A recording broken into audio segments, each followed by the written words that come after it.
Eu sou Valéria Ferrari e o De Tudo Um Pouco vai falar sério hoje. Nós estamos em julho. Por um acaso você já fez a sua mamografia esse ano? Não? Vem cá que eu vou puxar sua orelha, menina. Pelo amor de Deus. Você tem que saber que quem procura acha e quem acha rápido cura. É uma frase de um oncologista muito famoso. Entra que a gente vai falar sobre superação. O programa tá bacanérrimo. Vem! De um lado é corpo e sedução, do outro força e coração. É fera e sabe machucar, mas a primeira te cura. E o De Tudo Um Pouco hoje conversa com Patrícia Nivoloni. A Patrícia é um balaio de várias histórias bacanas, a gente já conversou muito a respeito de muita coisa. Ela tem história de superação, ela tem história de ajuda, ela tem história de uma nova formação depois de todos os acontecimentos, e a gente vai ter uma conversa bacanérrima com ela aqui, porque ela tem muita coisa legal para falar, né? Patrícia, muito obrigada pela sua presença. Obrigada a você. Queria explicar que a Patrícia está de óculos, não é porque ela é a nova Glorinha Calil de Jundiaí, mas porque ela acabou de fazer uma cirurgia e mesmo com dor e mesmo impossibilitada de tirar o óculos, ela não quis desmarcar a gravação. Muito obrigada, então, pela sua competência, a sua ponta firme aí com a gente. Ela falou, eu vou mesmo assim. Então ela tá com dor, tá um pouquinho ainda, acabou de fazer uma cirurgia, mesmo assim nós vamos conversar com ela. Obrigada, Patrícia. Obrigada. Eu começo falando sobre a sua formação. A Patrícia tem 48 anos, ela é pedagoga hospitalar e ela tem especialização em luto. Ela tem também especialização em gestão em qualidade de serviços hospitalares. Então a gente vai conversar um pouquinho sobre todas essas coisas, mas eu começo lá do começo da sua história, né? Como que foi o start disso tudo. Então eu pergunto para você, como começou todo esse processo? A gente sabe que foi quando você teve o câncer de mama, né? Então eu começo perguntando, como você descobriu o câncer de mama? Você foi um autoexame, foi a sua ginecologista, foi dor? Eu acho que é até informativo para as pessoas, né? Não, eu nunca tive dor. E foi com autoexame. Eu ainda amamentava o meu filho, o mais novo. Quantos anos? Hoje ele está com 15. Tá. Na época ele tinha? Nossa, na época ele tinha 2 anos. Tá. Eu amamentei ele até os 2 anos. Então logo depois que eu tinha amamentado, eu fui fazer um autoexame, mas acho que nem procurando. Se eu procurava alguma coisa do leite, né? E acabei achando, fui no médico, e quando o médico falou de eu fazer um exame, ele falou, pode ir tranquila, porque você tá amamentando ainda, é alguma coisa do leite. Então eu fui fazer o exame sozinha, e já lá detectaram, já ligaram pro meu médico, aí já foi aquela correria. Uhum. Tá. Como você reagiu? Você lembra? Faz tanto tempo, mas você lembra da sua reação na época, no dia? Na semana, quando você descobriu? Eu acho que foi a semana que eu mais chorei na minha vida. Eu imagino. Foi muito difícil, eu tinha um filho com 2 e outro com 4 anos, 2 crianças, né, super dependentes. E tira o chão, é horrível. Você se depara com a sua finitude, terminalidade, é um medo muito grande. Aí depois que a gente vai se apropriando, conhecendo outras pessoas, conversando com médicos, aí começa a ficar um pouquinho quebrando mais os tabus, né? De todas essas questões que as pessoas não falam, né? Não discutem, não querem abordar, não querem contar, enquanto que a troca de experiência é tão importante para ajudar o outro, né? O câncer, ele tem um estigma, né? E se o vizinho da gente morre, vamos supor, teve um infarto, a pessoa fala, ele infartou. Agora, se a pessoa morre de câncer, ele morreu com aquela doença. Tem até medo de falar, não é mesmo? É verdade, é verdade. Você diz que o momento, quando você tem certeza do diagnóstico, né? Acontece quando você tem certeza que você está com o câncer, é que você faz a elaboração do luto. Explica pra gente, por favor, já que você é especialista nessa área. Quando a gente fala em luto, a gente pensa que a gente só entra num processo de luto quando a gente perde uma pessoa, né? Uma pessoa querida, uma pessoa importante na nossa vida. E nós entramos num processo de luto quando a gente perdemos algo que é muito significativo. Às vezes Hoje, com a globalização, as pessoas mudam de país, de estado, ficam longe, né, da família, dos amigos, a pessoa entra num processo de luto, uma separação. Às vezes até, eu já vi pessoas adoecerem porque perdeu um cachorro, e acontece mesmo, né? E quando você tem um diagnóstico, no caso, né, do meu, que foi de câncer de mama, lógico que a gente entra num processo de luto porque a gente perde a nossa... até então a gente acha que a gente é eterno.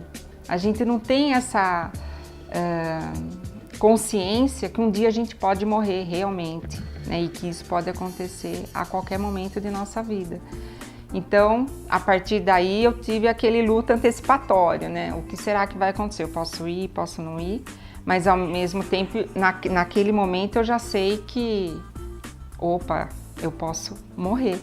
Então, quando você passa a ter essa consciência, você vive mais intensamente, você vive melhor. É o contrário, né, Patrícia? É o contrário, quando a gente tem exatamente. certeza da morte, é que a gente passa a viver mais plenamente, né? Com certeza. Com menos ranço, talvez com menos mágoa, talvez com menos picuinha. Ah, não. Hoje o tempo...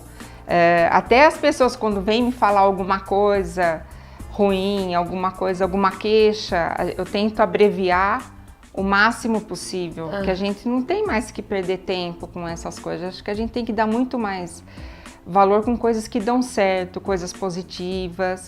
Eu vejo lá no hospital, eu trabalho com um grupo de voluntários, e voluntários eu sempre falo que são os anjos aqui na Terra. Eles pegam o tempo dele e vai se dedicar a uma outra pessoa que está precisando muito. Isso é muito bacana, né? Quando você fala que a sua vida mudou, você consegue saber exatamente em que momento que houve esse divisor de águas?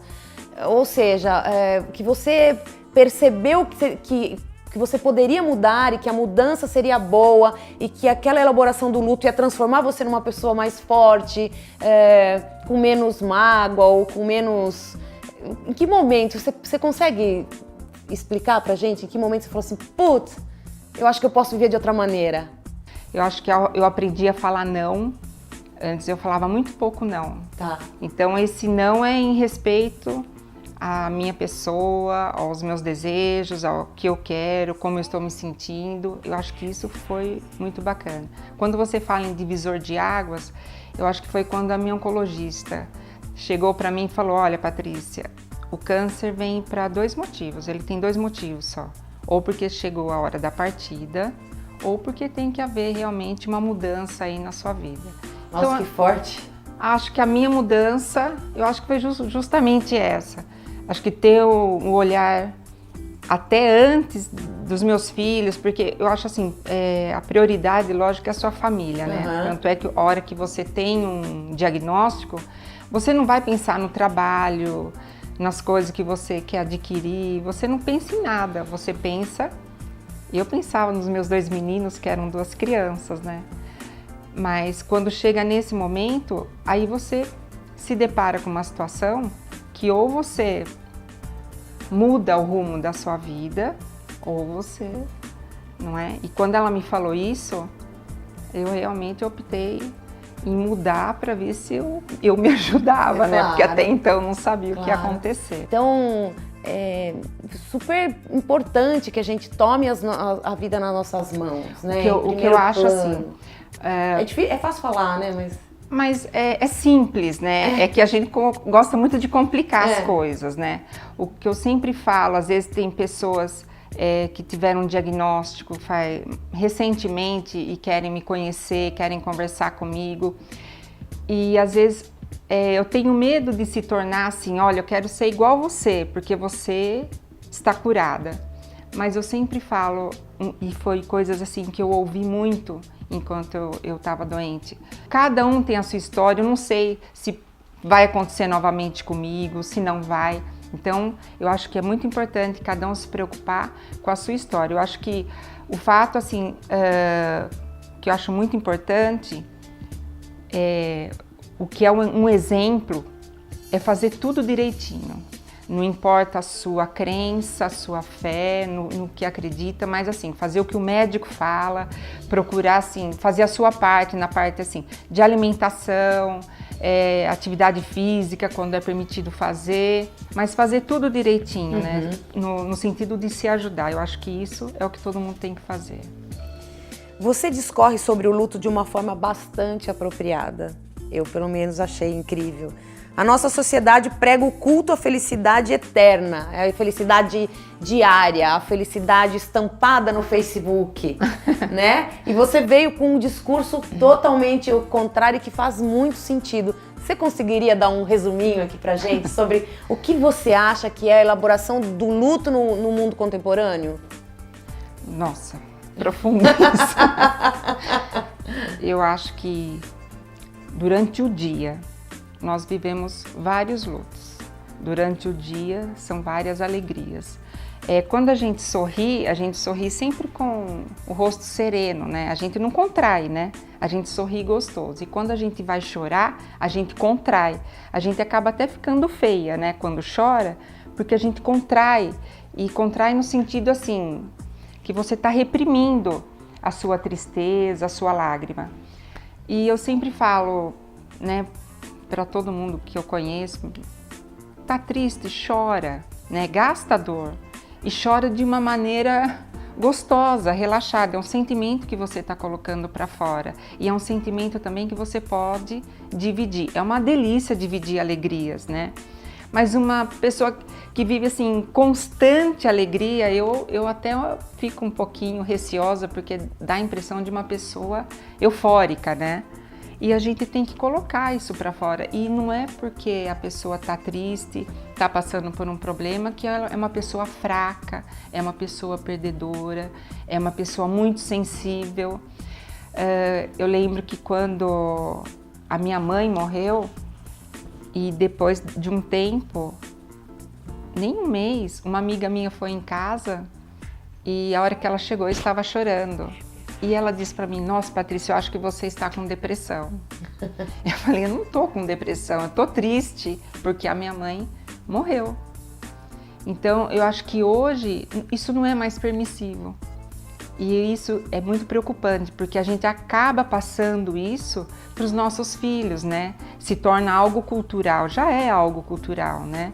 Então, eu acho muito importante a pessoa chorar, gastar a dor realmente, e de uma forma lúcida, né? Que hoje a lucidez de nossas tristezas, isso não acontece mais. A gente passa como um rolo compressor Exatamente. Em cima de todos os sentimentos ruins, né? Como se fosse proibido o sofrimento, como se fosse proibido sentir aquela dor, como se fosse proibido a gente sofrer em público, né? Chorar em público, sofrer em público, ter o tempo do luto, o tempo do negro, né? Do estar de preto, até que aquilo vai saindo da sua alma, né? Do seu pensamento. Lógico, a saudade sempre vai ficar, mas aquilo vai acalmando, a gente vai acalmando o coração. A gente não dá esse tempo. Não, a gente vai falar, uhul, vamos pra... Perdi o marido de 17 anos, ele me largou. Ele me deixou. Uma paixão cura a outra, vamos lá. Vamos pra balada. A gente não assim. dá aquele tempo, não. Eu preciso me entristecer pra me renovar. Exatamente. Pra começar do novo. Então, pra levantar do chão, a gente precisa cair no chão, né? Antigamente, lembra, hoje usamos o pretinho básico, né? Mas antigamente, não muito antigamente, porque eu era criança, mais ou menos antigamente, eu era criança há 40 anos atrás, antigamente. Não vamos falar disso, Patrícia. Mas assim, eu lembro que quando morria alguém, as pessoas usavam o preto. E eu lembro que às vezes eu caminhava, né, com a minha avó na cidade, e quando ela via alguma amiga vestida de preto, ela falava, vamos lá conversar com a minha amiga, ela tá precisando de uma palavra, né, de conforto. E a gente ia lá e ela falava coisas sempre bonitas, sempre falava de Deus, às vezes ensinava uma oração, era muito gostoso. Gostoso no sentido assim, do acolhimento, naquele momento em que você sabe que a pessoa está triste. Hoje, às vezes você está saindo do velório, que né, você teve uma perda, a pessoa fala, vê se vai trabalhar essa semana para você distrair, para você, né, não fica parada, senão você vai ficar muito triste, mas... É o momento de parar, né? A hora é agora, né? Eu preciso, né? Todo mundo precisa de um momento de pausa. É um respeito, né, que você tem consigo mesmo, de você Acho que é quando a gente fala, quando a gente perde alguém muito importante, você se desvincula, né? Mas depois você precisa se revincular de uma forma diferente, né? Um pouco mais abstrata, né? Mas você precisa ter isso. E você precisa... um outro formato, né? Exatamente. E eu acho muito importante você ter o autoconhecimento. Eu acho que isso é o que falta hoje, o autoconhecimento. Porque daí você consegue descobrir qual que é a sua rede de apoio. Eu sempre falo, qual que é o seu kit de sobrevivência? Se eu perguntar, Valéria, você sabe o seu kit de sobrevivência? O kit de sobrevivência de cada um. O meu, eu tenho lá uma oração, eu tenho a foto, eu preciso olhar assim para o mar. Quando eu estou muito pilhada, eu preciso olhar o mar. Se eu não posso ir até lá, nem expor uma foto, uma imagem, uma música, um amigo, aquele amigo que eu sei que eu vou ligar e eu vou ouvir coisas que eu preciso, ou que ele não vai falar nada, aquele amigo que só vai me ouvir, né? Que hoje eu pelo menos sinto muita falta de ouvido, né? As pessoas falam, mas às vezes você não quer ouvir, você só quer falar. Exatamente. Então, eu acho você quer o ouvido. Exatamente, é o seu kit de sobrevivência. Eu acho que isso é muito importante quando a gente tá nesse processo. E pra gente ter esse kit sempre à mão. Nossa, eu vou fazer um kit, eu acho que eu não tenho. Eu tenho amigos sim, que se precisar eu corro neles, mas, gente, não sai daí, o papo tá ótimo. Era sobre isso mesmo que eu queria falar. A gente tá indo por um bom caminho aí de discussão. A gente volta rapidinho, é tempo de você tomar um cafezinho e a gente vem já já.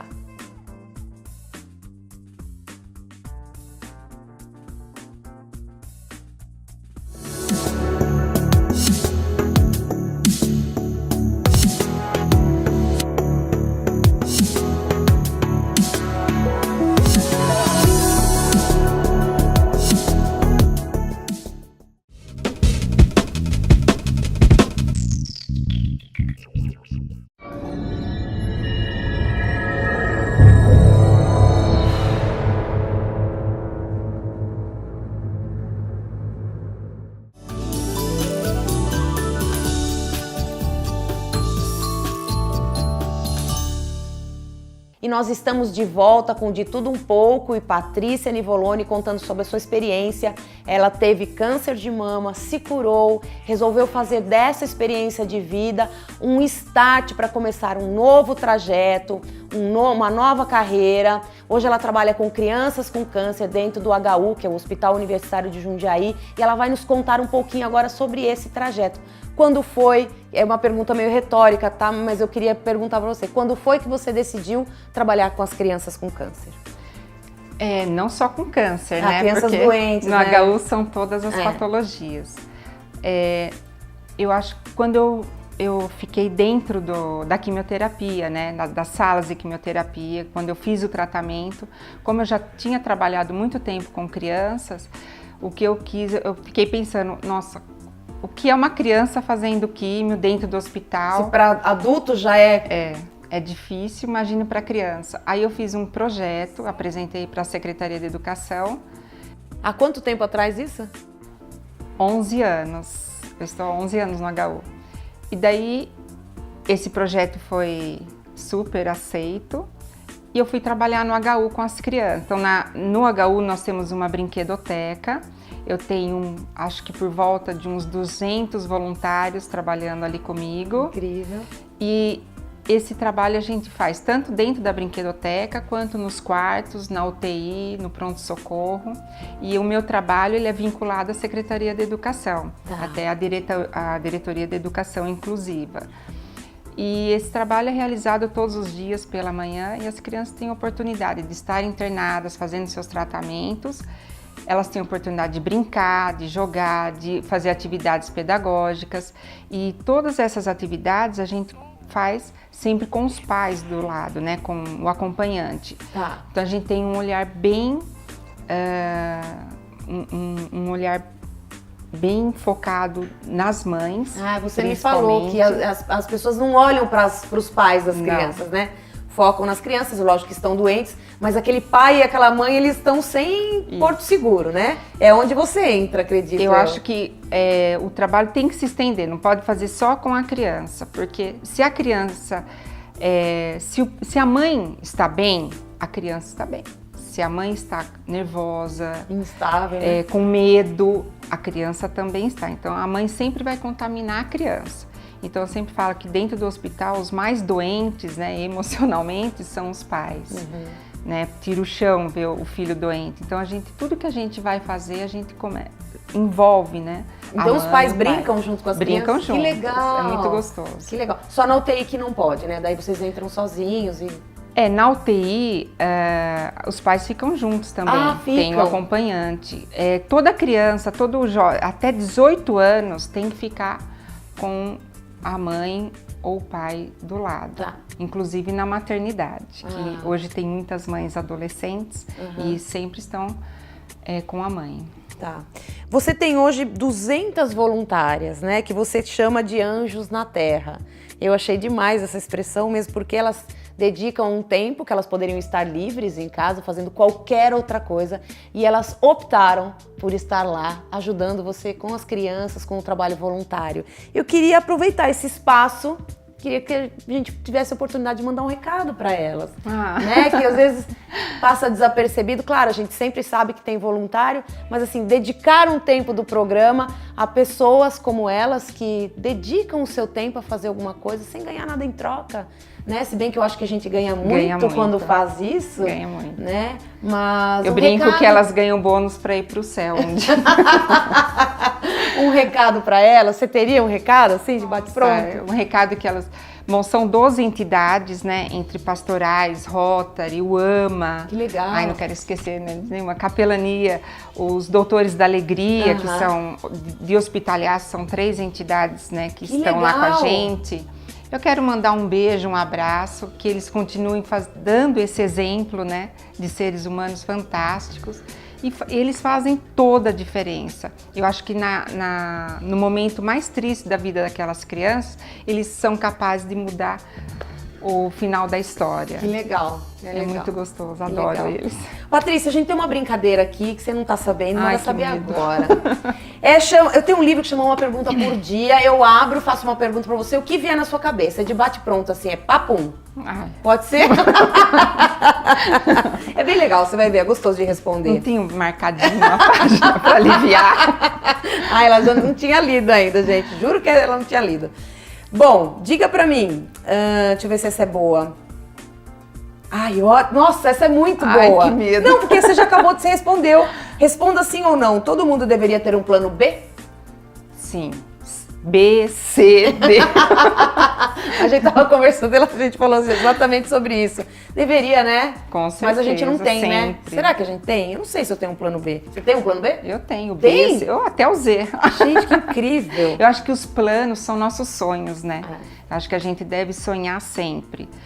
Lá no hospital, que às vezes a gente se depara, às vezes chega uma criança que a gente já sabe que tem um período de vida ali mais curto, e até o último dia eu sempre falo para aquela criança, qual é o seu sonho hoje?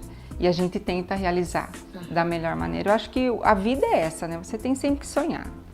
Legal. Que são os planos, né? O A, B, o C. O C. Eu preciso pensar nisso também. Você já me deu 2 tarefas sem saber. Eu adoro. Pensar no plano B. E o que você falou? A tábua de salvação? O que você falou? Não, o kit de sobrevivência. Kit de sobrevivência. Tenho 2 importante. deveres depois que a gente terminar aqui. Qual a sua palavra favorita no momento? É o amor. O amor ao próximo. E o amor, assim, consigo mesma, né? Eu acho que é isso.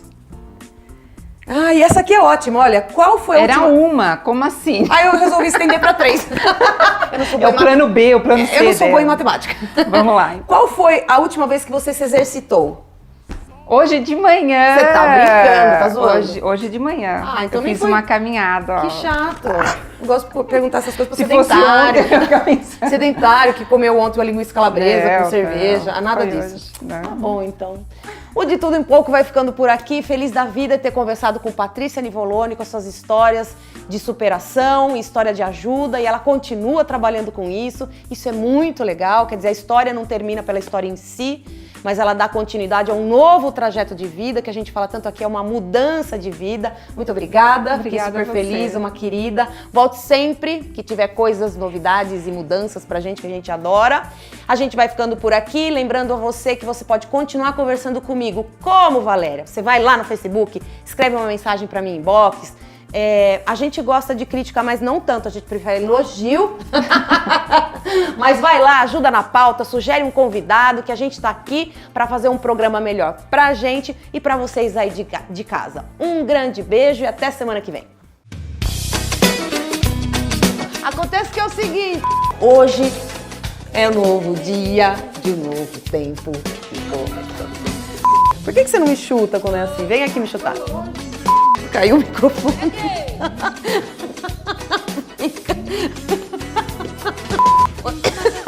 Ela deixou tudo solto, o cabo. Ah, é a produtora. Eu sou Valéria. O que você tá fazendo aí? Sai daqui, produtora. Gente, não é culpa minha, é dela. Louca. Eu vi a dor, sonho.